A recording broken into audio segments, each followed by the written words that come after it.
Asa Alonso Allen, el hombre de los milagros. Antes de pasar a la historia de A.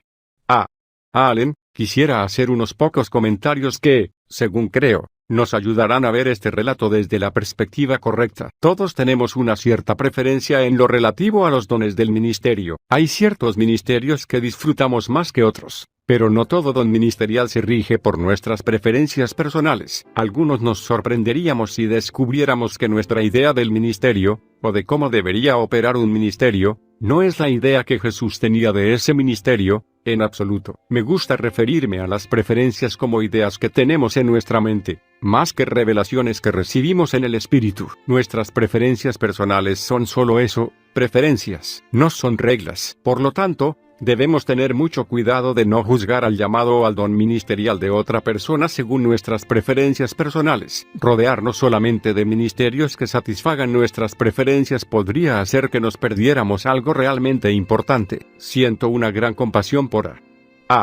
Allen. Sí, él cometió errores. Todos los generales lo hicieron, y todos los futuros generales lo harán. También creo que hubo cosas que Allen dijo hacer en el espíritu, cuando en realidad las hacía en la carne. Pero cuando estudiamos los orígenes desastrosos de Allen, debemos tener en cuenta cómo triunfó sobre todo eso y llegó a hacer un impacto en el mundo para Jesús. Muy pocas personas, si es que existe alguna, han superado lo que Allen superó, para luego responder al llamado de Dios. Su historia debería ser escuchada por todas las generaciones. Ten esto en mente al leer su biografía. Un poco de leche, mucho whisky. Asa Alonso Allen nació una tormentosa mañana de Pascua, el 27 de marzo de 1911. Sus padres, Asa y Leona, decidieron ponerle los nombres de su padre y un tío de su padre que era ministro presbiteriano. Su nombre era la única conexión con Dios que sus padres le dieron, y seguramente no pensaban que este hijo acabaría siendo un predicador. Pero Asa Alonso llegó a elevarse desde esa región poco conocida de Sulphur Springs, en Arkansas, para convertirse en uno de los evangelistas más sensacionales de los tiempos modernos. Es cierto que Allen provocó más controversias que ningún otro de los evangelistas de la voz de sanidad, y fue seriamente criticado por su sensacionalismo y su forma dramática de actuar, y mucho más, por sus hábitos personales. Los medios lo trataron con total desprecio, y los líderes denominacionales lo proscribieron y ordenaron a los demás que se apartaran de él tanto como fuera posible. Sin embargo, algunos consideran que Allen fue el más importante de los evangelistas surgidos del avivamiento de la voz de sanidad. También es importante destacar que quienes criticaban a Allen fueron mucho menos productivos en el ministerio que él. Allen nació en un hogar problemático en el que alboroto era una palabra común. Al nacer, Allen tenía 2 hermanos y 4 hermanas. De pequeño, sus hermanas le brindaron el único gozo que conoció. Lo amaban, jugaban con él y lo trataban como un pequeño príncipe. Pero sus padres eran alcohólicos y criaron a sus hijos en medio de una total pobreza. El primer par de zapatos que Allen tuvo en su vida fue regalo totalmente extraño. Los padres de Allen también destilaban licor detrás de su casucha. Su madre bebía sin medida mientras estaba embarazada de él,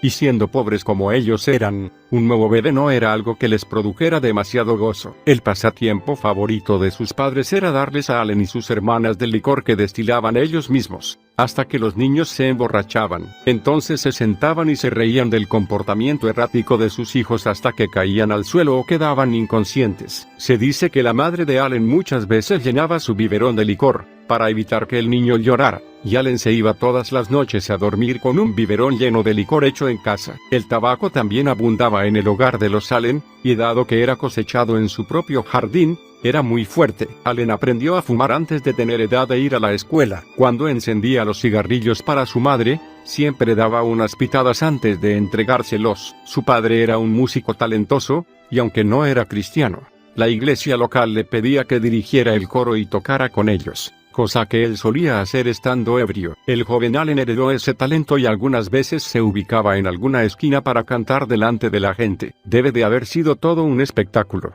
escuchar esa voz infantil cantando los himnos que había aprendido de su padre borracho. El pequeño Allen cantaba los himnos de la iglesia una y otra vez, ya que la gente le arrojaba monedas por hacerlo. Comenzó en el mundo del espectáculo siendo muy joven, y aparentemente había nacido para ello. Un poco de cerveza y problemas. Los padres de Allen estaban siempre peleándose, tirándose con muebles, y amenazándose mutuamente con armas. Finalmente, cuando Allen tenía 4 años, su madre dejó a su padre y se fue con los niños a Carthage, Missouri. Poco después de abandonar al padre de los niños, su madre volvió a casarse, pero el infierno continuó. Bajo los efectos del alcohol, su madre y padrastro peleaban de tal manera que los niños salían corriendo de la casa, aterrorizados. Para cuando Allen tenía 6 años de edad, una de sus tareas era llevar cubos de cerveza del salón de bebidas local, a su casa, para su padrastro. Allen recordaba: todos crecimos con el gusto por el licor. Yo solo tenía 2 hermanos. Uno de ellos murió cuando yo era un bebé. Apenas lo recuerdo. Pero mi hermano mayor murió borracho. Mi padre fue al entierro.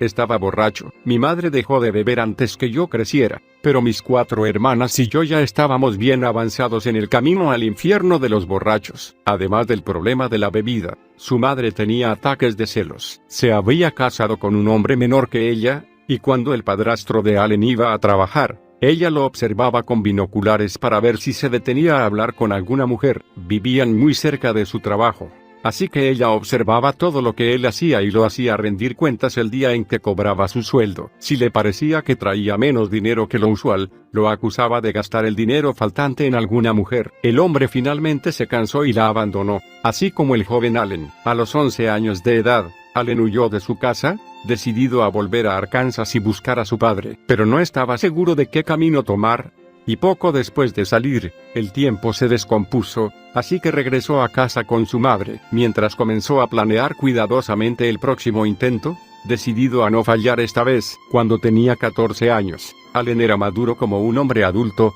así que volvió a huir. Esta vez había decidido que haría todo lo que fuera necesario para lograrlo, así que pidió a diversos conductores que lo llevaran por la ruta y viajó por gran parte del sur. Mientras viajaba con otros amigos vagabundos, trabajó cosechando algodón, desbotando y cavando zanjas, pero de todos modos terminó preso por robar maíz. Sácalo de aquí, o mátalo. Donde quiera que fuera, Allen era el alma de la fiesta. Tenía una hermosa voz de tenor y un gran sentido del ritmo. Siempre estaba cantando, bailando, bebiendo y fumando. Aunque su energía parecía ilimitada, diría más tarde que se sentía muy miserable. Muchas veces salía de las fiestas y se iba al bosque a llorar amargamente. Para cuando tenía 21 años, Allen era un manojo de nervios. Cuando encendía un cigarrillo, tenía que sostener su muñeca con la otra mano, debido a los temblores. Se dice que ni siquiera podía sostener una taza de café sin derramarla. Le ardía el pecho, lo acosaba una tos profunda y desgarradora,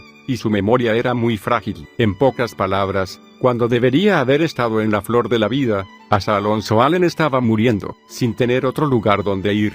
Volvió al hogar con su madre. Pensaba que la vida de campo y comer con frecuencia le haría bien. Esperó a que su salud mejorara, pero una vez de vuelta en casa, regresó a sus antiguas costumbres. En ese ambiente duro y campesino, Allen y su madre construyeron una destilería ilegal para preparar su propio licor. Además de la destilería, los sábados por la noche convertían el lugar en un salón de baile, y así pronto atrajeron grandes cantidades de gente tosca ansiosa de entretenimiento. Calle abajo, otro hombre al que llamaban el hermano Hunter abría su casa, pero por un motivo completamente diferente. Aunque era un hombre inculto, era nacido de nuevo y estaba lleno del Espíritu Santo, así que decidió formar una iglesia y ser el pastor. Pero lo inquietaba el salón de baile que estaba en el otro extremo de la calle. El hermano Hunter buscaba ganar a los jóvenes, pero la mayoría de ellos estaban tan atrapados por la destilería y salón de baile Allen, que no les interesaba ir a la iglesia. Así que el predicador llegó a la conclusión de que para que la comunidad pudiera vivir un avivamiento,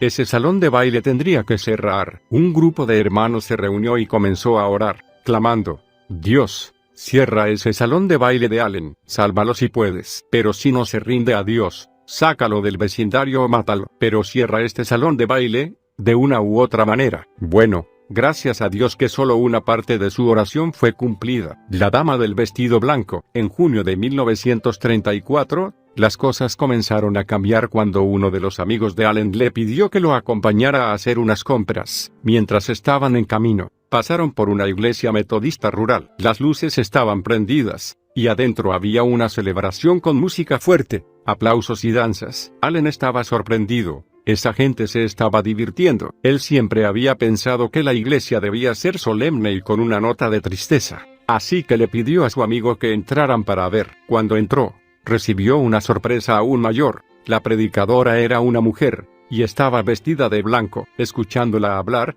Allen pensó que la mujer debía de ser un ángel. No quería que ella lo viera. Parecía tan pura. Así que cada vez que se acercaba a él, Allen se escondía detrás de un caño de la estufa. Por primera vez en su vida sentía convicción de pecado. Pero antes que se hiciera el llamado evangelístico, él y su amigo se retiraron sin llamar la atención. Toda esa noche, y el día siguiente, Allen estuvo luchando con Dios y con su corazón. Ansiaba la paz y el gozo que había visto en los rostros de esas personas en la iglesia rural. Finalmente, decidió dejar de luchar y volvió al culto a la noche siguiente. Desde que comenzó la reunión, escuchó atentamente cada canción y cada testimonio. El sermón hablaba de la sangre de Jesús, y cómo ella lavaba todo pecado. Tan pronto como se hizo la invitación para aceptar a Cristo, levantó la mano bien en alto. La dama evangelista lo conocía, y pensaba que estaba allí solo para causar problemas. Así que pidió que quienes realmente querían entregarse a Cristo se pusieran de pie. Sin pensarlo dos veces, Allen se puso de pie. Ella temió que él quisiera causar un escándalo, pero continuó,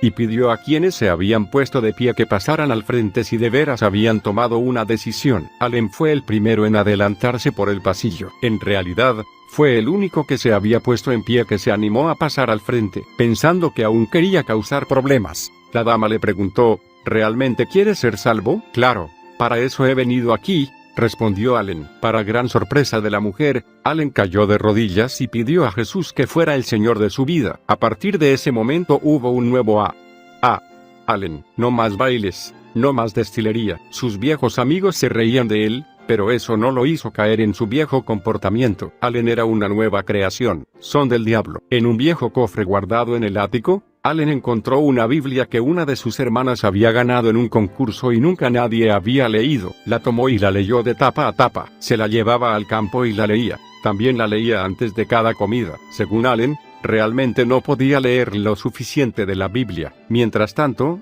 en la iglesia pentecostal del hermano Hunter había gran regocijo. El joven Allen se había convertido. Sus oraciones habían sido respondidas, y parecía que muchos de los jóvenes que iban al salón de baile de los Allen ahora aparecían por la iglesia, intrigados por los cantos y la adoración. La mayor sorpresa de todas fue cuando Allen mismo se apareció en uno de los cultos. Después que se fue, la congregación oró para que Dios lo llenara con el Espíritu Santo y lo utilizara para ganar almas. La mañana siguiente a haber participado de la reunión en la iglesia pentecostal, Allen visitó a un pastor metodista que le advirtió que se mantuviera alejado de esos pentecostales, diciéndole que eran del diablo porque hablaban en lenguas. Después de eso, yo no veía la hora de regresar allí, dijo Allen. Tenía mucha curiosidad por escucharlos hablar en lenguas. Unos días después, el don de lenguas y el de interpretación se manifestaron en una de las reuniones, y Allen, sentado allí escuchando, comprendió que esto era de Dios. Ahora él realmente quería lo que esta gente tenía. Al día siguiente,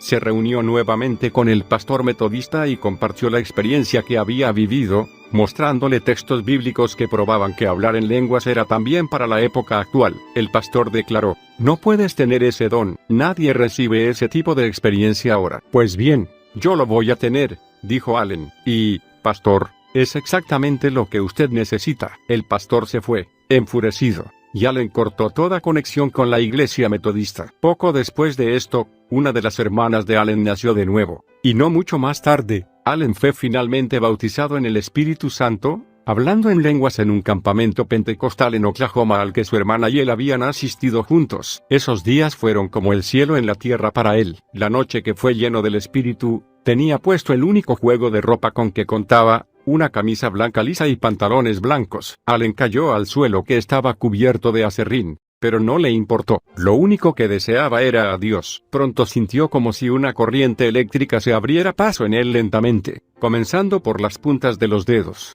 hasta cubrir todo su cuerpo. Entonces sucedió. Allen no tenía conciencia de nada más que de la presencia de Dios. Se puso en pie y gritó en otras lenguas. Su traje blanco estaba arruinado, pero Allen había recibido lo que su corazón anhelaba. Colorado y Lexia igual amor. La sequía azotó Missouri en 1934, y no había trabajo en ninguna parte. Entonces, un día, Allen recibió una carta de un viejo amigo que lo invitaba a trabajar en un rancho. Así que en septiembre de 1934, se encontró caminando por las llanuras de Colorado, cansado y sediento, sintiéndose un poco aislado por la falta de hermanos pentecostales. Aunque iba a un nuevo lugar a trabajar, Le preocupaba que no hubiera allí cristianos con quienes compartir su nueva creencia. Mientras caminaba, el viento hizo volar una hoja impresa a su camino. Allen se inclinó para levantarla, y al ver lo que era, sonrió ampliamente. Era una página de la publicación de la Iglesia Cuadrangular, el llamado de la esposa. Entonces supo que en algún lugar, alguien en estas llanuras conocía el poder de Dios como él lo conocía. Tan pronto como llegó al rancho,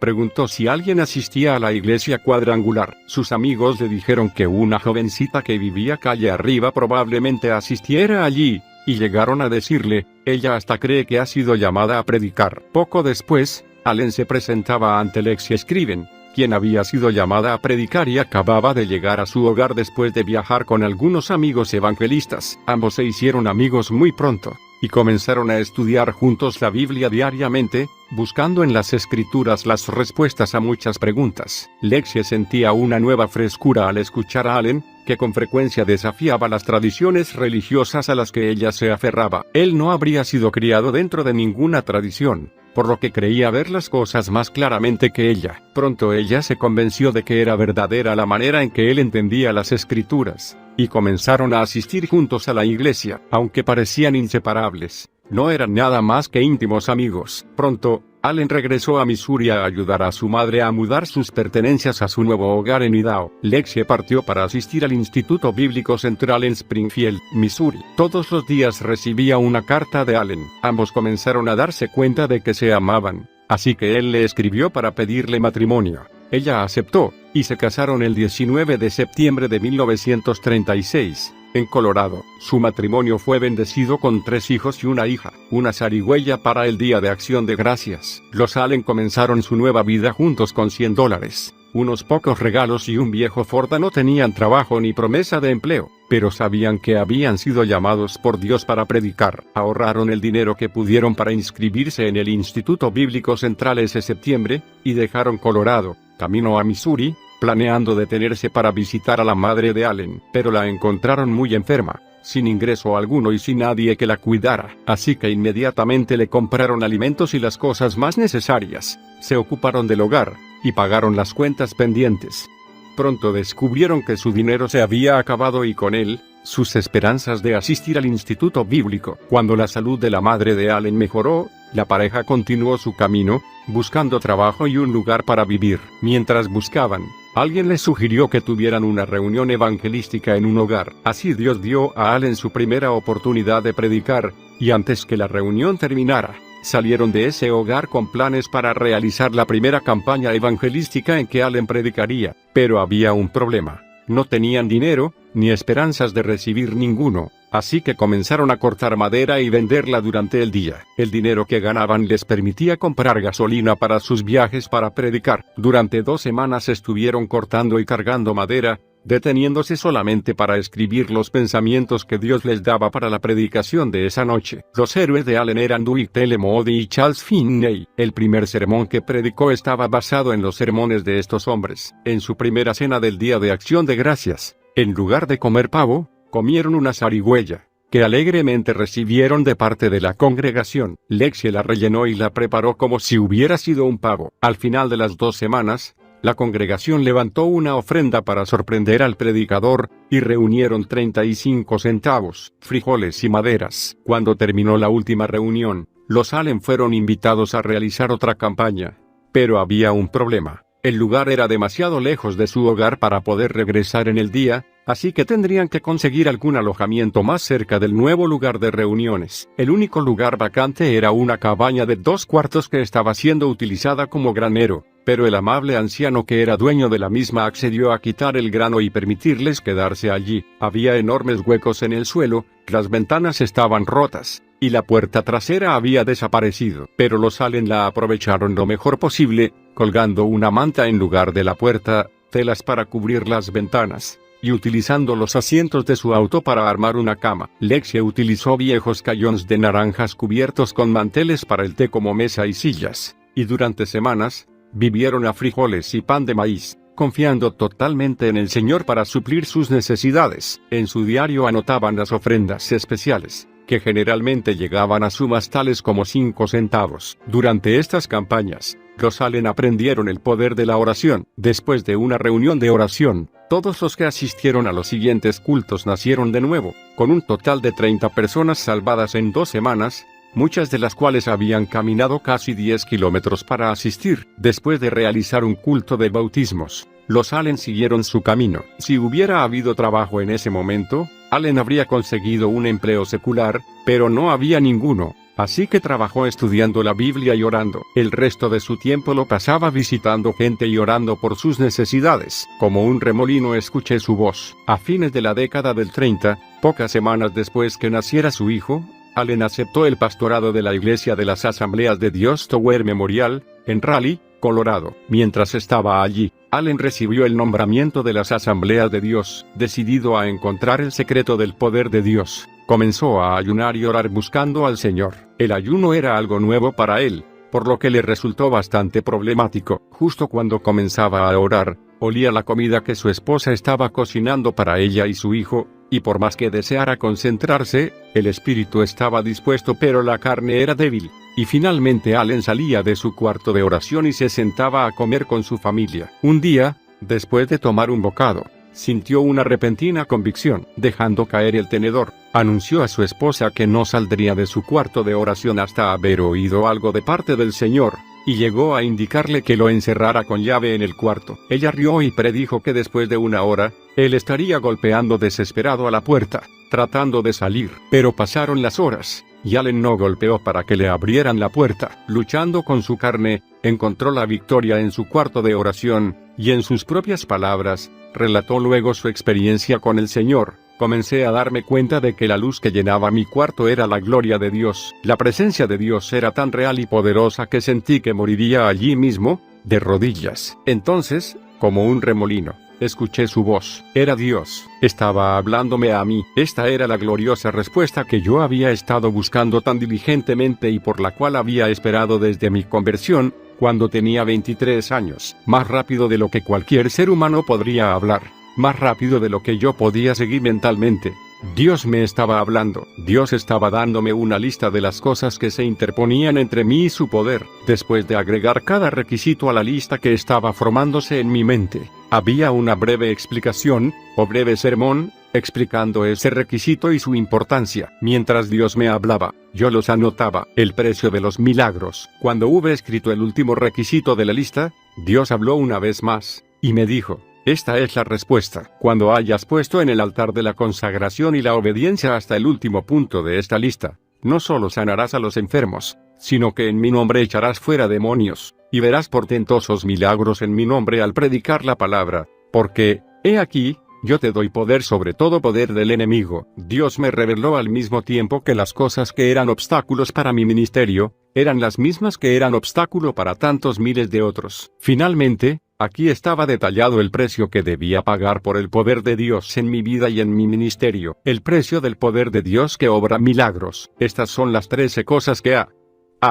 Allen dijo que el Señor le señaló. Él vería el poder milagroso de Dios si comprendía y hacía estas cosas. 1. Debía comprender que no podía hacer milagros de mayor calidad que los de Jesús. 2. Podía caminar como Jesús había caminado. 3. Debía ser irreprochable, como Dios mismo. 4. Debía tomar como medida solo a Jesús. 5. Debía negar sus deseos carnales ayunando. 6. Después de negarse a sí mismo, debía seguir a Jesús 7 días por semana. 7. Sin Dios, no podría hacer nada. 8. Debía echar fuera todo el pecado de su cuerpo. 9. No debía continuar con discusiones superficiales e inútiles. 10. Debía entregar a Dios su cuerpo enteramente, para siempre. 11. Debía creer todas las promesas de Dios. Las 2 últimas indicaciones eran pecados favoritos de Allen, que Dios le señaló con detalle, y que él sintió que jamás podría revelar a nadie. Una visita del cielo, el primer milagro. Finalmente, Allen comenzó a golpear la puerta de la habitación para que su esposa la abriera, y tan pronto como ella vio su rostro, exclamó: «Ya tienes la respuesta». Sí, Dios me visitó desde el cielo, y esta es la respuesta. Escritos en un trozo de cartón estaban los 11 requisitos del Señor. La pareja se sentó ante la mesa de la cocina. Ambos lloraron mientras Allen le contaba lo sucedido y compartía con ella la lista. Poco después de esa visitación de Dios, los Allen renunciaron a su iglesia, sintiéndose llamados al campo evangelístico. y al recibir una invitación de Missouri, salieron hacia allí, donde vieron su primer culto de milagros. Un anciano minero que estaba totalmente ciego a causa de una explosión en una mina ocurrida años antes, comenzó a asistir a los cultos. Noche tras noche se sentaba allí escuchando la palabra de Dios, hasta que finalmente, en respuesta a la invitación, pasó al frente para pedir sanidad. Los Allen se sorprendieron al ver su fe, y ambos admitirían luego que sería necesaria más fe de la que ellos tenían para que este hombre fuera sanado. Oraron por todos los que habían pasado al frente y pusieron al hombre en el último lugar de la fila. Personas que sufrían dolores de cabeza, resfríos, personas sordas fueron sanadas, y siguieron su camino regocijándose. Pero el hombre ciego continuaba allí. Entonces, repentinamente, Allen pidió a todos los que tuvieran fe por la sanidad de este hombre para que vinieran a orar con ellos. Entonces dijo: «Hay incredulidad en este lugar, puedo sentirla». Al oírlo, un hombre se levantó y salió bruscamente del salón. Dios contestó su oración. Cuando terminaron de orar, el hombre ciego podía decir de qué color era la corbata de Allen y señalar diferentes objetos en distintos lugares del salón. La mujer y el llamado. Durante los siguientes 4 años y medio, Allen viajó como evangelista de las Asambleas de Dios. Aunque tenía una posición de prestigio, recibía un sueldo muy bajo, y durante la primera mitad de la década de 1940, en el aspecto económico, las cosas fueron muy difíciles para él y su familia, especialmente ahora que tenían 4 hijos. Lexie se quedaba en la casa cuidando a los bebés, y algunas veces, Allen estaba fuera del hogar hasta 3 meses seguidos. Lexie tenía que soportar la frustración de no ver a su esposo regularmente, al mismo tiempo que luchaba con la frustración de no poder seguir su propio llamado, aunque anhelaba la estabilidad de una vida de hogar normal. Lexie aprendió una valiosa lección en lo relativo al ministerio. Ella había sido llamada al ministerio, pero su ministerio también consistía en ser madre. Lexie comprendió que hay un tiempo para cada cosa. La maternidad y el hogar estable jamás deberían ser sacrificados por la otra parte de su llamado al ministerio, porque esos días volverían para ella, y entonces podría sentirse realizada, sabiendo que todas las facetas de su llamado habían sido completadas. Años después, cuando los niños fueron mayores, Allen continuó evangelizando solo. Lexie buscó en su comunidad y encontró una zona donde no había ninguna iglesia cuadrangular, así que inició una y se convirtió en la pastora. Cuando Allen pudo costear llevarla a ella y a los niños en los viajes, ella renunció al pastorado y entregó la iglesia a otro pastor. El cielo en la tierra igual Texas. Entonces, en 1947, Lexie recibió un llamado telefónico de Allen, diciéndole que se preparara para mudarse a Corpus Christi, Texas. Le habían pedido que pastoreara una de las iglesias de las Asambleas de Dios más grandes de la región, y estaba muy entusiasmado, pensando en la estabilidad que esto brindaría a su familia. Allen dijo a Lexie que probablemente se quedarían allí hasta que Jesús volviera. La familia Allen amaba a Corpus Christi y a la iglesia donde estaban allí, pero en una ciudad de más de 100,000 personas. Solo había unas pocas iglesias del evangelio completo. Los Allen llegaron cuando la iglesia estaba haciendo planes para construir, y mientras algunos se habrían sentido abrumados, Allen sintió que esto lo estimulaba a la acción. Por lo tanto, se lanzó de lleno a esta nueva fase del trabajo, soñando con una iglesia que operaría en los dones del Espíritu, evangelizando y avanzando progresivamente en las cosas del cielo. Esta iglesia parecía ser su respuesta. Los miembros lo escucharon predicar durante 2 semanas antes de invitarlo a ser su pastor. Él predicó con toda su fuerza, sin callarse nada de lo que creía, y aún así lo quisieron. Allen entregaba a cada área del ministerio toda su atención, elegía a cada obrero y lo capacitaba en forma especial. La congregación creció, y pronto se quedaron sin espacio. Un golpe mortal. Ahora la iglesia estaba llegando a unos pocos cientos de personas, y Allen estaba buscando la forma de alcanzar a toda la ciudad por medio de la radio. Entonces comenzó a hacer planes para un ministerio de radio efectivo, y hasta llegó a asistir a un seminario sobre radio en Springfield, Missouri. Allen regresó a su hogar entusiasmado y lleno de energía, y convocó una reunión de la Junta Directiva Especial en la que explicó cuidadosamente sus planes para alcanzar a la ciudad por medio de la radio, sabiendo que los hombres de la Junta captarían su visión. Pero uno de ellos le informó que la Junta no aprobaba lo que él estaba haciendo, y que en realidad, él los estaba cansando. Este hombre continuó diciendo que Allen los había ayudado a construir una de las mejores iglesias de Texas, pero ahora necesitaban recuperarse de eso,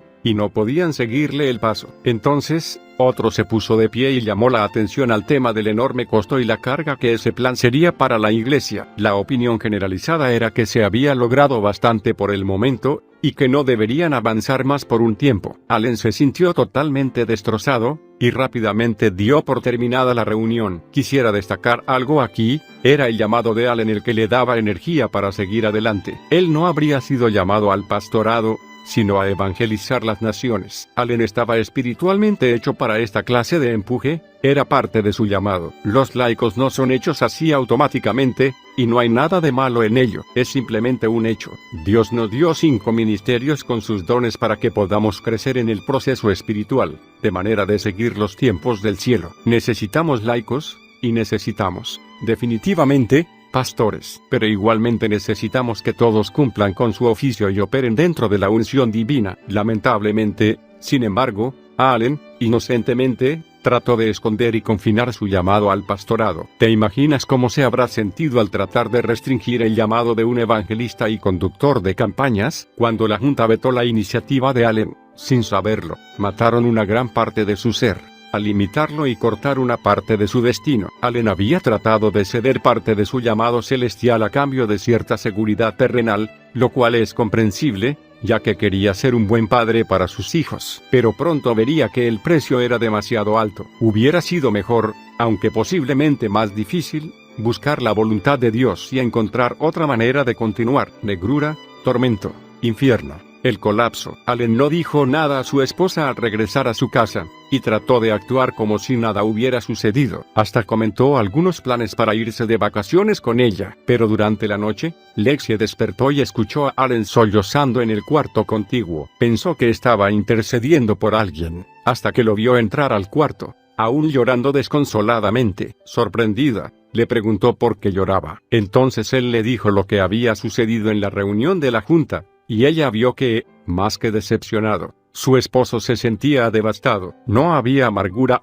ni ira, ni culpa, solo un corazón destrozado. Allen presentó su renuncia, sintiendo que nunca podría volver a predicar. Pero la iglesia realmente lo amaba, y le ofrecieron varios meses de vacaciones pagas. Incluso insistieron en entregarle algunas ofrendas adicionales para que pudiera pagar los gastos que tuviera en el viaje. Era evidente que Allen sufría de un colapso nervioso. La iglesia pensaba que había trabajado demasiado, pero su esposa, que conocía su fortaleza y su fervor, sabía que esto era imposible. Ella sabía que el problema se debía a un corazón quebrantado. Una parte de su ser estaba cautiva, y él pensaba que la había perdido para siempre. Lexie lo llevó a unas largas vacaciones, pero él se sentía tan atormentado que solo pudo descansar parcialmente en el viaje, y al empeorar su estado, se les hizo imposible descansar a ambos. Después de pasar solo una semana en las montañas, sin sentir alivio alguno, Allen quiso regresar a su casa, pensando que jamás volvería a la normalidad. Sal de él. Lexie comenzó a orar desesperadamente al Señor,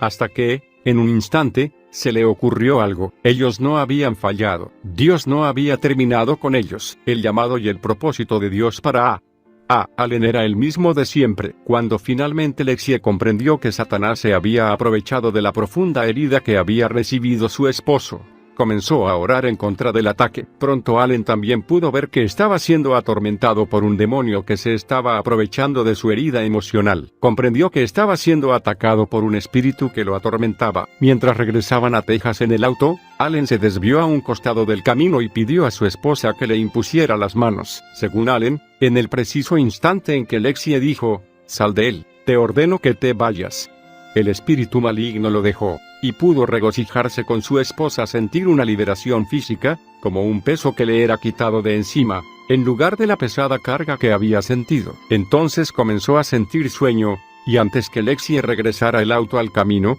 Allen estaba dormido. Más tarde, no recordó haber llegado a su casa, ni meterse en la cama. Durmió como un bebé durante 3 días sin parar, y cuando se levantó, estaba totalmente recuperado. No pagaste el precio. Para el otoño de 1949, los Allen comenzaron a escuchar relatos de reuniones de sanidades milagrosas. Los evangelistas que conducían las reuniones no eran necesariamente predicadores extraordinarios. En realidad, muchos predicadores eran mucho más elocuentes en sus mensajes que estos hombres. pero cuando los evangelistas de la sanidad oraban por los enfermos, se producían milagros tan rápidamente, que nadie podía contarlos. Los Allen no creían ni la mitad de las historias que les contaban, pero su curiosidad iba en aumento. Un día, un amigo le dio a Allen un ejemplar de La Voz de Sanidad. Después de leerla, Allen dijo: después de leer estas páginas, reí, pensando que todo eso era ridículo. Son fanáticos, pensé, mientras cerraba la revista y la dejaba a un costado en mi estudio. Algunos miembros de su iglesia venían de estas reuniones en la carpa con historias espectaculares, pero Allen les restaba importancia, creyendo que estas personas se estaban inclinando hacia el fanatismo. Personalmente, no creo que él realmente pensara esto. Quizá lo haya dicho, pero creo que en su interior se sentía tremendamente conmovido, porque sabía que este era su propio llamado, manifiesto delante de sus ojos. Pero podemos apartarnos tanto de nuestro llamado que las cosas que alguna vez fueron preciosas y estaban al alcance de nuestra mano, ahora son solo un recuerdo distante. No mucho después, algunos ministros amigos suyos persuadieron a Allen de que fuera a Dallas para asistir a una campaña de Oral Roberts. En el camino, Allen recordó la experiencia que había tenido con Dios en su cuarto de oración hacía muchos años, y las 11 cosas que se interponían entre él y su entrada al ámbito de los milagros. Haber estado fuera de su oficio espiritual, y tratar, en cambio, de trabajar como pastor, había causado que esa visión que Dios le había dado quedara como guardada en un cajón. Al acercarse a Dallas, cada vez Allen tomaba más conciencia de que allí podría ver precisamente aquello que Dios lo había llamado a hacer. Pero yo nunca había pagado el precio por el poder milagroso de Dios en mi vida, agregó. Allen se quedó fascinado con la reunión en la carpa y con el poder de Dios que Roberts mostraba, sintiendo que estaba experimentando lo que relataba el libro de los Hechos. Milagro tras milagro se producían mientras él observaba, pero no era fanatismo, era el poder de Dios que obraba milagros. Mientras observaba la fila de gente esperando para que oraran por ella, Allen oyó una vez más la voz de Dios: hijo mío, hace 11 años tú buscaste mi rostro. Hace 11 años te llamé a este mismo ministerio, pero no pagaste el precio ni te consagraste. Por lo tanto, no has logrado hacer aquello para lo que te llamé. Con lágrimas corriendo por sus mejillas, Allen levantó sus manos y clamó: Señor, lo haré. A la 1, a las 2, vendida. 2 domingos después de esto, Allen renunció al pastorado. Él quería haber renunciado el primer domingo, pero su esposa le pidió que esperara y se asegurara de que estaba haciendo lo correcto. Inmediatamente, pastores de todo el país comenzaron a requerir su presencia como evangelista, y en menos de un mes, un nuevo pastor ocupaba el púlpito de la iglesia que había pastoreado. Los Allen continuaron asistiendo a la iglesia de Corpus Christi, tomándola como punto de regreso después de sus viajes. Mudaron todas sus pertenencias a una casa rodante, y en menos de 3 meses después de su crisis, Allen estaba dedicado de lleno al evangelismo. Allen comenzó por estudiar la lista de 11 requisitos que el Señor le había dado 11 años atrás. No podía creer todo el tiempo que había perdido. 11 años. Al estudiar la lista, notó que los números 10 y 11 no habían sido cumplidos en su vida, pero todos los demás, sí. Finalmente, con gran determinación, pudo marcar los últimos 2. Después de esto comenzaron a producirse notables milagros a través de su ministerio. En mayo de 1950, Allen envió su primer informe a la revista La Voz de Sanidad, con el resultado de una gran campaña en Oakland, California. Sobre esta campaña, escribió: muchos dicen que este es el más grande avivamiento en la historia de Oakland. Noche tras noche, las oleadas de la gloria divina barren la congregación de tal manera que muchos testifican haber sido sanados mientras estaban en sus asientos. En 1951, dio un gran salto. Decidió comprar una carpa y promocionarse como evangelista de la sanidad. Se había enterado de que había una carpa a la venta, con asientos, luces, plataforma y sistema de sonido, por $8,500, pero solo tenía 1,500. Así que llamó al ministro y le ofreció darle esa suma como seña. El dueño le dijo que otro predicador acababa de llamar para ofrecer todo el dinero, pero que él oraría por este asunto y lo llamaría al día siguiente. Al día siguiente, cuando Allen llamó al hombre, no le sorprendió enterarse de que éste había decidido entregarle la carpa contra la seña de $1,500. El resto sería pagadero en cuotas de 100,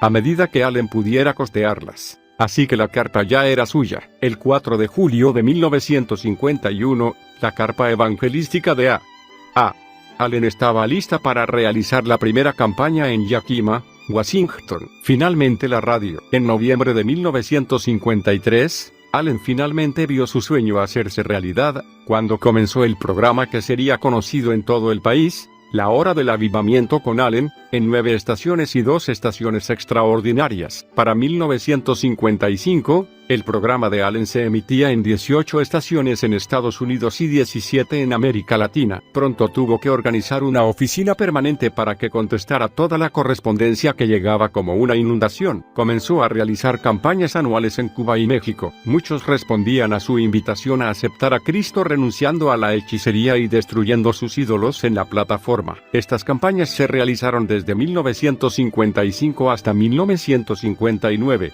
Cuando Castro subió al poder, Allen parecía fortalecerse en medio de la persecución y las presiones. Era un hombre de baja estatura, con papada, que fruncía el entrecejo al gritar, y un segundo después, hablaba en susurros. Era un predicador de los viejos tiempos, así que pisaba fuerte, gritaba, sollozaba, gritaba gloria a Dios, hablaba en lenguas a los gritos, y danzaba dramática y furiosamente. Algunas veces saltaba arriba y abajo mientras golpeaba un pandero, y durante sus reuniones era común ver a alguien dando vueltas camero por los pasillos, temblando sobre la plataforma, o danzando ballet en medio de la gente. Allen nunca se dejó influir por las modas cambiantes, pero creía que su tarea era predicar de esa forma. No tenía pelos en la lengua cuando predicaba, y parecía siempre convertir la adversidad en una ventaja. Decía lo que pensaba, y eso era lo que la gente iba a escuchar. Un golpe duro en Knoxville. En 1955 comenzaron a surgir acusaciones, cada una más seria que la anterior,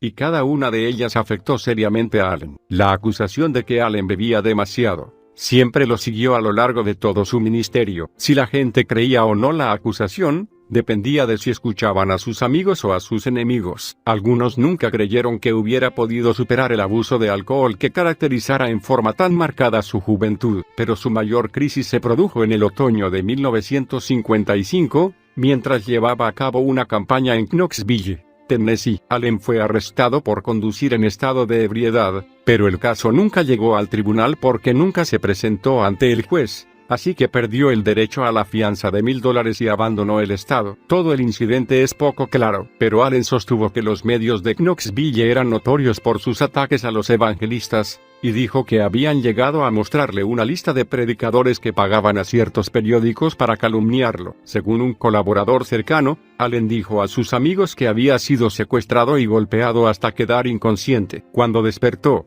dijo su amigo, estaba en un cuarto lleno de humo, y alguien estaba echándole licor por la garganta. Pero ya se había corrido la voz de que Allen había confesado a los ministros prominentes de Knoxville que la acusación en su contra era cierta. ¿Retirarme? Jamás. En 1956, al enterarse de los cargos y la controversia, Ralph M. Reeves, superintendente del Consejo General de las Asambleas de Dios, envió a Allen una carta pidiéndole que se abstuviera de realizar reuniones públicas hasta que el tema se aclarara. Allen sentía que hacerlo era imposible, y que su organización lo abandonaba cuando él más los necesitaba, para salvar su reputación. Por ello le envió una carta furiosa a Reeves recordándole que había ministrado con él durante 18 años, sin que se cuestionara jamás mi integridad, y luego devolvió sus credenciales ministeriales a las Asambleas de Dios, declarando que hacerlo no era una gran pérdida para él. También dijo a Reeves que retirarme del ministerio público en este momento sería la ruina de mi ministerio,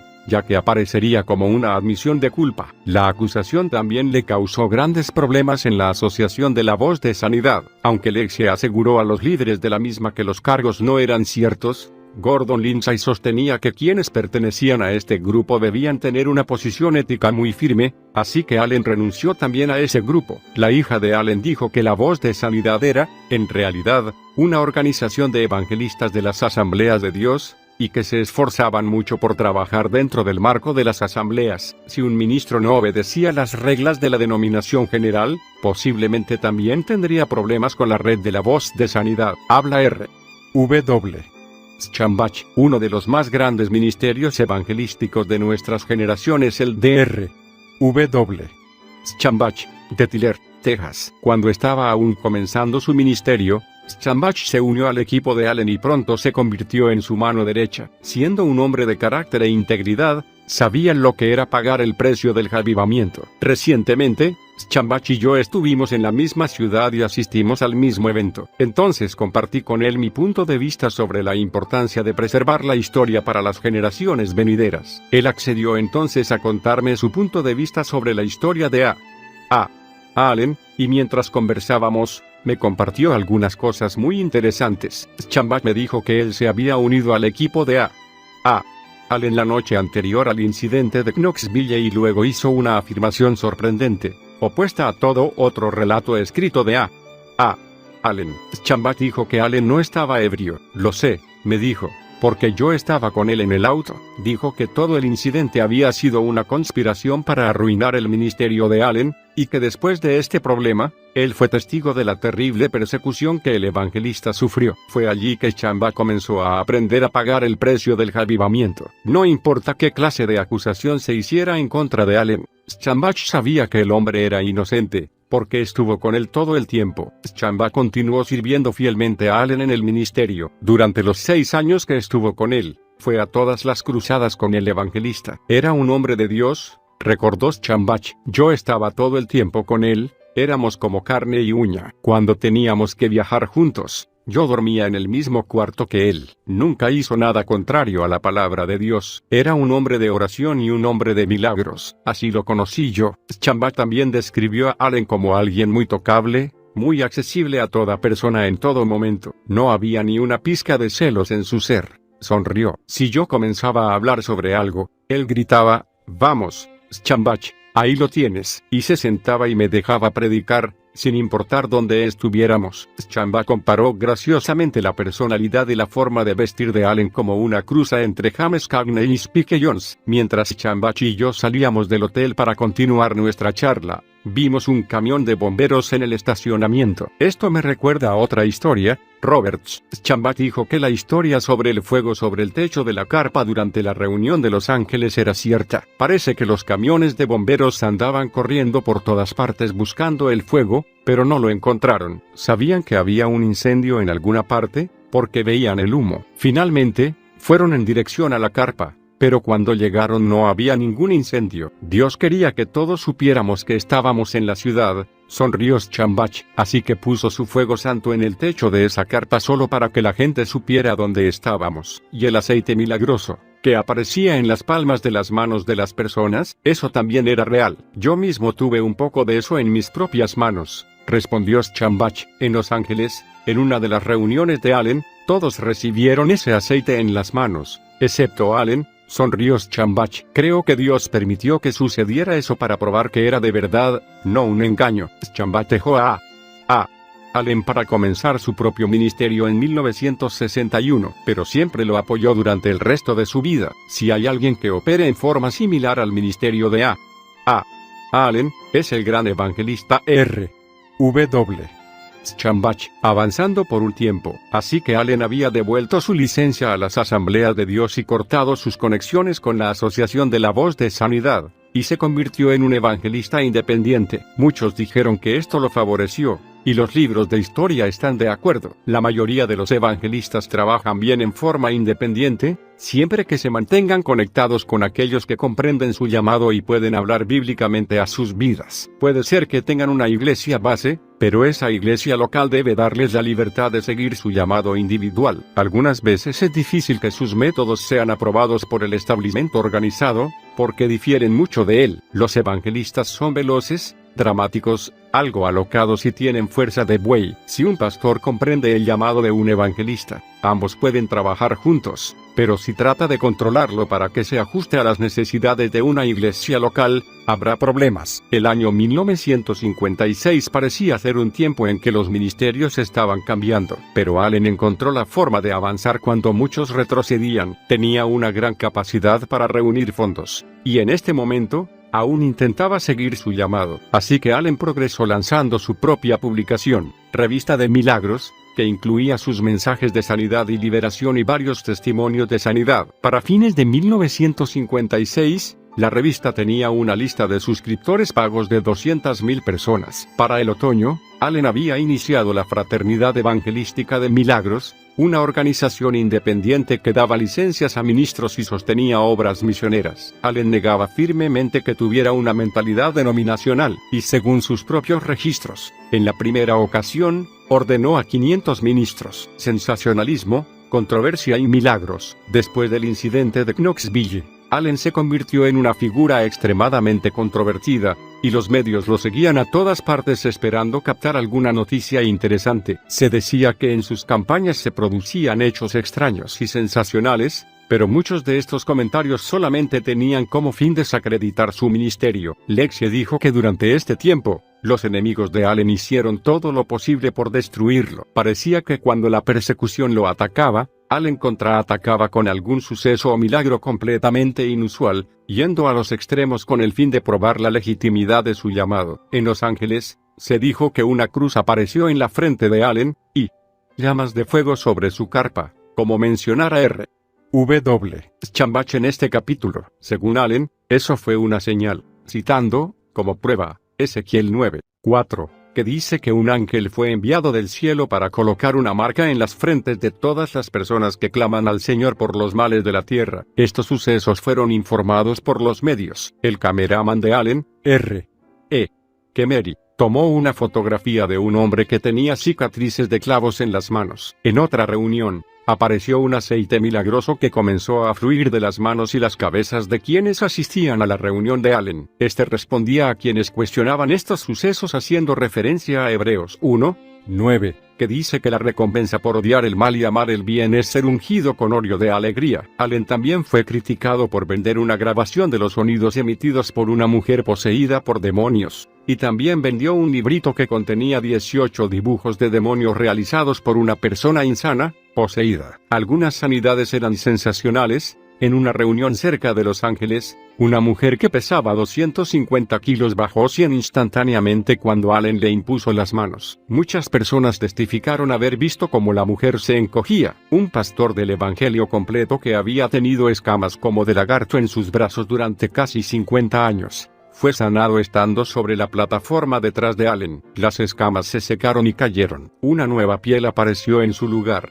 y el pastor pudo volver a utilizar camisas de manga corta. Otro hombre iba manejando por la carretera, y mientras escuchaba el programa radial de Allen, se conmovió en su corazón. Entonces estacionó a un costado del camino, puso sus manos sobre la radio y oró con Allen, pidiendo a Dios que volviera a poner en su lugar todo lo que faltaba. Había perdido su pulmón derecho, 3 costillas y un hueso del pecho en diferentes operaciones, y le faltaba un dedo del pie izquierdo debido a una enfermedad. Esa noche, el dedo del pie de este hombre creció, con uña y todo, y su médico se quedó atónito cuando, al sacar una radiografía, encontró que los órganos y huesos que habían sido extraídos estaban nuevamente ubicados en su lugar. Cuando Allen intentó poner un aviso en el Akron Journal en 1957, fue rechazado. En cambio, el periódico publicó en la tapa un informe calumnioso de su ministerio, advirtiendo a la ciudad sobre esta campaña. Allen anunció entonces que había recibido, absolutamente gratis, una publicidad que le hubiera costado $25,000. A mediados de los años 50, Allen lanzó un ataque feroz contra el denominacionalismo y las religiones hechas por hombres. Aunque muchas cosas que dijo y escribió sobre el denominacionalismo eran ciertas, también era obvio que estaba hablando movido por su propia frustración y su propio despecho. Cuando intentó abrir nuevamente las líneas de comunicación con las asambleas de Dios, según él, lo ignoraron e instaron a otros a ignorarlo también. Aunque el Consejo General negó esta acusación, sí manifestaron que su ministerio arrojaba una sombra. En otras palabras, si alguien se relacionaba con Allen, el mismo carácter de esa persona sería considerado cuestionable. Milagros en el Valle. Aun con toda la controversia, el ministerio de Allen continuó creciendo. Pronto Allen lanzó el campamento de capacitación para campañas de milagros, donde enseñaba a los ministros los principios de la prosperidad, la sanidad, el echar fuera demonios, y varios temas más. En enero de 1958, mientras conducía una campaña en Phoenix, Arizona, Dios le indicó que construyera un instituto bíblico allí. Esa misma mañana, Allen recibió 50 hectáreas de tierra a pocas millas de Tombstone, Arizona. Llamó al lugar Valle de los Milagros, y comenzó la construcción de sus oficinas centrales y el centro de capacitación. Pronto adquirió el doble de tierras, y muchos indios estadounidenses nacieron de nuevo como resultado de su ministerio. Los cristianos de la región recibieron una tremenda renovación, y para la década del 60 el lugar se convirtió en una ciudad pujante. El año de 1958 fue un tiempo de crisis para el avivamiento de la voz de sanidad, pero no pareció serlo para Allen. Ese año, anunció un programa quíntuple para su ministerio en Miracle Valley, campañas en carpa, el programa radial, los programas de misiones en el exterior, el centro de capacitación de Miracle Valley, y un departamento de publicaciones. Fue durante este tiempo que comenzó a enseñar la prosperidad según la Biblia. En realidad, casi todo lo que enseñaba estaba, en cierta forma, relacionado con la prosperidad económica. Personas de todos los estratos sociales asistían a sus reuniones, y él predicaba el mismo mensaje, con igual fervor, a todos los públicos, sin cambiar jamás el texto para adecuarlo a la clase de gente. En sus reuniones se veía de todo, desde abrigos de piel y perlas, hasta pies descalzos y overalls de trabajo. Cuando la gente cruzaba el estacionamiento, veía de todo, desde brillantes Cadillacs hasta autos viejos atados con alambres oxidados. Pero en 1960, durante el pico de tensión racial, el Ku Klux Klan amenazó con interrumpir una reunión de Allen donde había blancos y negros. El KKK logró volar un puente cercano con dinamita, esperando que esto asustara a Allen y a su grupo, pero tanto el culto de adoración como los bautismos continuaron sin el menor trazo de temor. También fue en 1960 que Allen construyó una iglesia en Miracle Valley, con capacidad para 4,000 personas sentadas. Tenía grandes planes para esta ciudad y deseaba construir casas, lugares de esparcimiento, y centros de medios. Un final trágico. Algo sucedió durante los últimos años de la vida y el ministerio de Allen. Aunque no hay muchos detalles sobre el caso,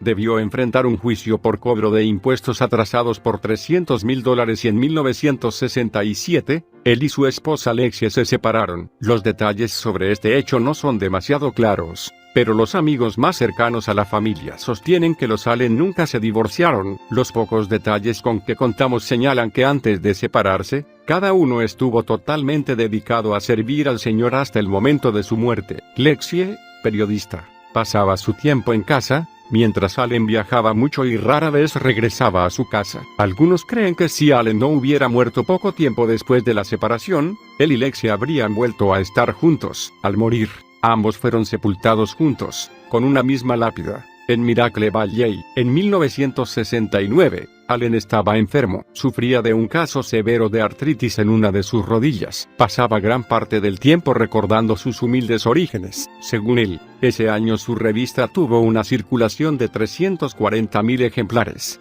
y recibía correspondencia de 90 naciones. Pero su problema de artritis pronto empeoró, así que se sometió a una operación en la rodilla izquierda. Tal era su dolor que un joven lleno de fervor, Don Stewart, comenzó a reemplazarlo en las cruzadas. El 11 de junio de 1970, viajó a San Francisco y se alojó en el Jack Tar Hotel, ahora conocido como el Cathedral Quality Hotel. Se registró a las 12:56 del mediodía. Debía ver a un médico al día siguiente, a las 9 de la mañana, en el Centro Médico de la Universidad de California en San Francisco, para conversar sobre si sería necesario realizar una segunda operación. En algún momento antes de las 21 de esa noche, Allen hizo una llamada a un amigo cercano, Bernard Schwartz. No se sabe exactamente qué hablaron, pero Schwartz se alarmó y fue inmediatamente al hotel. Al llegar al cuarto de Allen, la puerta estaba cerrada con llave y Allen no respondía. Schwartz contó el problema al administrador y abrieron la puerta con una llave general. A las 21:15,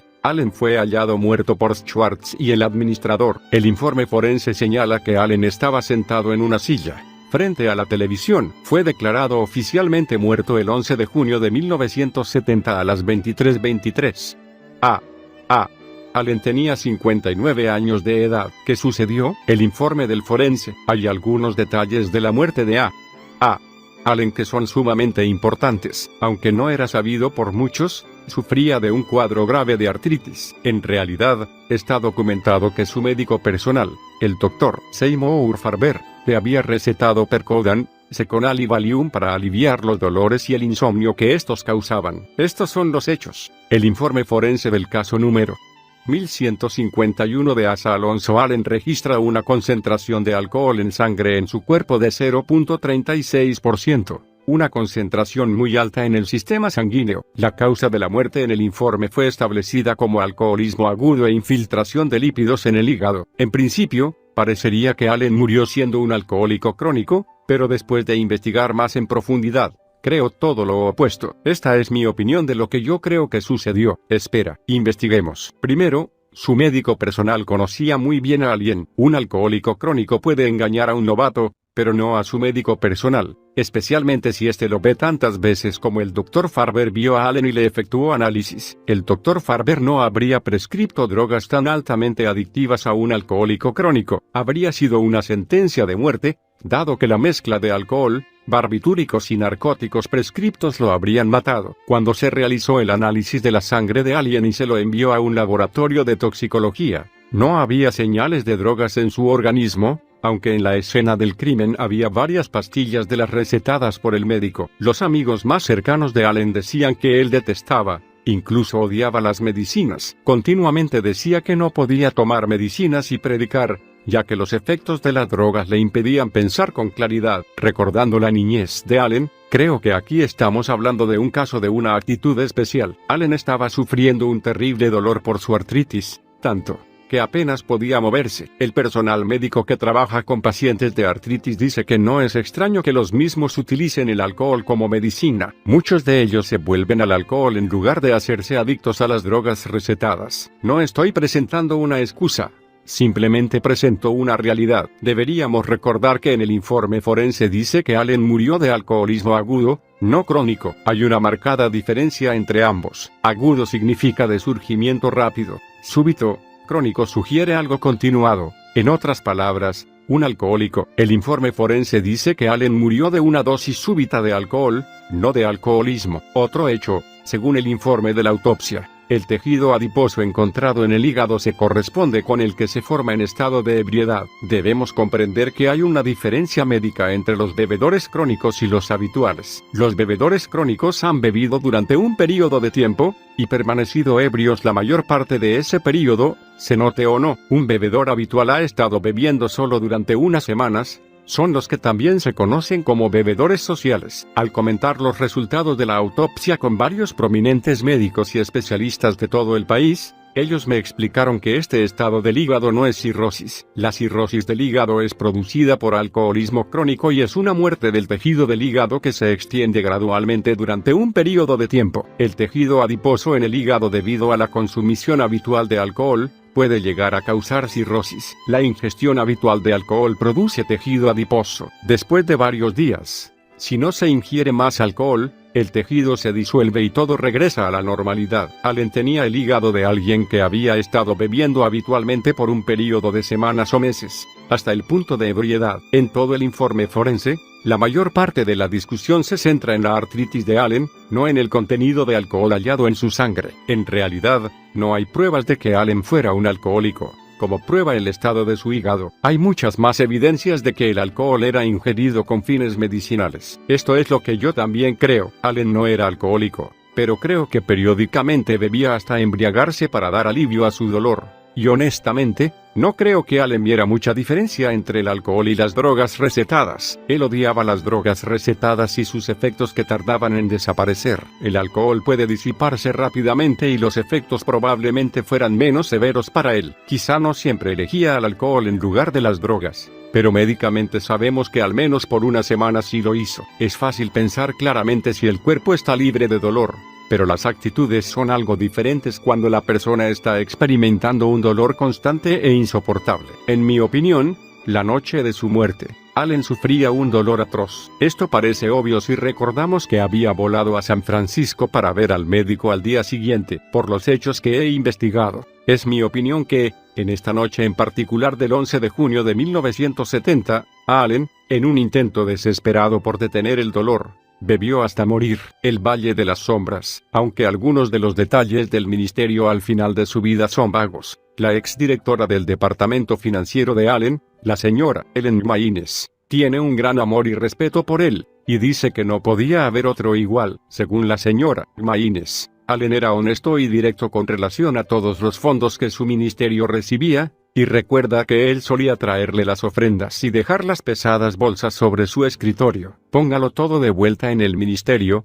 Ellen, decía Allen según la señora Maynes. Todo esto le pertenece a Dios. Maynes dice que Allen trabajaba de día y noche por la gente, aparentemente sin cansarse. No se puso nada a su nombre, ni la casa ni nada en Miracle Valley, dijo la señora Maynes. Según él, cuando muriera, toda la propiedad debía volver a manos de Dios. La señora Maynes reiteró con tristeza que ella creía que nunca ha habido otro ministro como Allen. No tenía miedo de luchar contra el demonio, proclama, y cuando uno no tiene miedo de oponerse al demonio, todas clases de persecuciones se levantarán en su contra. Los Maynes son una pareja encantadora, y aún mantienen una relación estrecha con el hijo de Allen, James. Según ellos, James Allen tiene en alta estima el ministerio de su madre y de su padre. A pesar del fervor de Allen, parece que su carismática personalidad y la dirección de su ministerio cambiaron en los últimos años, cuando publicaba violentas críticas a algunas iglesias,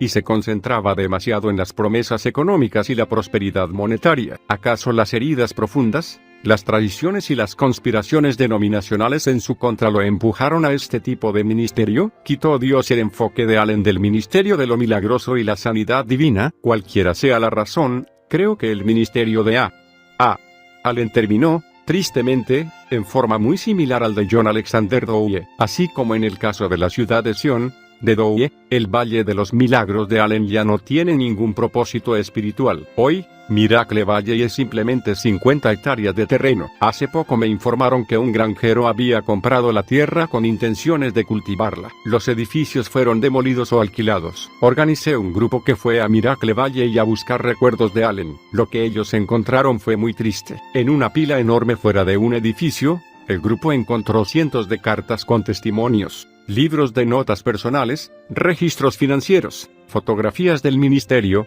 textos originales de Miracle Magazine, trozos de película, negativos sin revelar, y un cuaderno con testimonios de sanidades con fotografías de valor incalculable. Los testimonios se referían a centenares de sanidades, sorderas, alergias, migrañas, enfermedades pulmonares, úlceras, cáncer, artritis, problemas óseos, cegueras. Estaba todo allí, y quien quiera arrojó estas cosas a la basura obviamente había hecho un final intento por destruir todo rastro del ministerio de Allen. Pero Dios tenía otros planes. Hoy, estos materiales están registrados en el Museo Histórico de la Biblioteca de los Reformadores y Líderes de Avivamientos, en Irvine, California. Allí serán preservados en forma segura para esta generación y las generaciones que vendrán. Aquí no solo se puede estudiar la historia espiritual, sino también verla y ser testigo de ella. Vayamos más allá. Sé que Allen cometió errores, no tengo problemas con eso, pero a pesar de sus errores, intentó mostrar cómo se puede pagar el precio del poder espiritual. En realidad,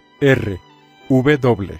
Schambach aprendió a pagar ese precio observando a Allen. Allen se sobrepuso a una niñez espantosa para seguir el llamado de Dios, y esto es un gran crédito para él y su ministerio, porque casi llegó a tener éxito, pero no fue lo suficientemente lejos. Nosotros debemos ir más lejos que él para lograrlo. ¿Qué se necesita? Parece un disco rayado, pero lo diré una vez más. Permanece firme en tu llamado. No te salgas de él para darle el gusto a alguna otra persona o para seguir un deseo personal tuyo, y no permitas que las persecuciones y las críticas te arrinconen. ¿Qué más es necesario? Comienza a desarrollar inmunidad a las cosas que te afectan en forma negativa. ¿Cómo? Guarda tu corazón. Permite que Dios te guíe con su palabra hasta que no haya ni rastros de retroceso ni de autopropulsión en ti, y pronto, la persecución en esa área ya no te afectará. Entonces, si comienzas a sentir otro golpe, o algo comienza a molestarte, comienza a armarte de inmunidad en esa área también. Busca pasajes bíblicos que se relacionen con ese tema, según tu llamado, y repítelos en tu corazón hasta que saturen tu ser y se vuelvan parte de ti. Así se desarrolla la inmunidad. Entonces, cuando eso trate de atraparte, podrás atravesarlo limpiamente, y la palabra guardará tu corazón. Habrás fortalecido especialmente esa área en lo espiritual. Sé lleno diariamente del ministerio del Espíritu Santo. Permítele que imparta el óleo de gozo y alegría a tu vida. Su gozo es el que te da la fortaleza para tener éxito. No trates de mantenerte en pie solo. sino rodéate de personas que conozcan tu llamado y que estén llenas de la fortaleza de la palabra y el Espíritu. Si esto no sucede en tu vida y tu ministerio, pídele a Dios que Él te dé esas conexiones y relaciones divinas. Estas personas no son obsecuentes que te mimarán y te alentarán en cada decisión que tomes, sea correcta o no. Son relaciones divinas, con personas que saben cómo permanecer firmes en el Espíritu debido a su experiencia personal. Si ellas se mantienen limpias, estarán equipadas para hablar a tu vida y ayudarte cuando se acerque una crisis. No busques en las Escrituras algo que te permita vengarte de tus acusadores. Si lo haces, tendrás un ministerio amargo y duro. Algunas veces uno se siente tentado a hacerlo, pero Dios es quien defiende a los suyos. Deja que Dios haga su parte, y tú haz la tuya. Busca primero en la palabra para ti mismo, y cuando la palabra te sane, y te hayas inmunizado con ella, y estés lleno diariamente del Espíritu Santo, entonces podrás pasar al siguiente nivel de ministerio. Pero si te detienes a señalar a los demás, te quedarás en eso. Si permaneces demasiado tiempo en un nivel, te estancarás y comenzarás a buscar otros caminos para ministrar. O quizá busques algo extraordinario en tu actual ministerio. Algunos se han quedado estancados tanto tiempo que ya no pueden encontrar el camino de regreso. No hay nada nuevo bajo el sol. Lo que sucedió a estos grandes hombres y mujeres del pasado podría pasar otra vez. Así que, aprende de sus vidas, y fortalece tu hombre interior. Se necesita fortaleza espiritual para cumplir la voluntad de Dios. Decídete a que tu vida y tu ministerio sean un éxito espiritual en la tierra y en el cielo, para la gloria de Dios.